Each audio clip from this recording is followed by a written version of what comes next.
হবে এই জন্য স্যারকে অসংখ্য ধন্যবাদ।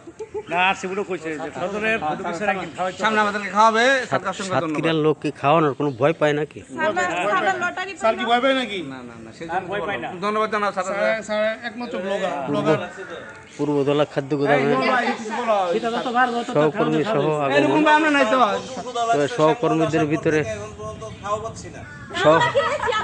সহকর্মীদের ভিতরে আমাদের কামাল সাহেব আছেন। কামাল সাহেবের নেতৃত্বে সুস্বাস্থ্য দীর্ঘায়ু কামনা করি। ইনশাআল্লাহ স্যার আমাদেরকে দ্রুত খাওয়ায় ইনশাল্লাহ সাতক্ষীরা চিংড়ি মাছ বেরোক। সাতক্ষীরা চিংড়ি মাছ এখনো পাওয়া যাচ্ছে না। সাতক্ষীরা চিংড়ি মাছ কুমির যেগুলো আছে সেগুলো ছোট, বেশি বড় না। সাতক্ষীরা চিংড়ি মাছ বৃষ্টিতে ভিজবো সবাই, অসুবিধা কি আছে?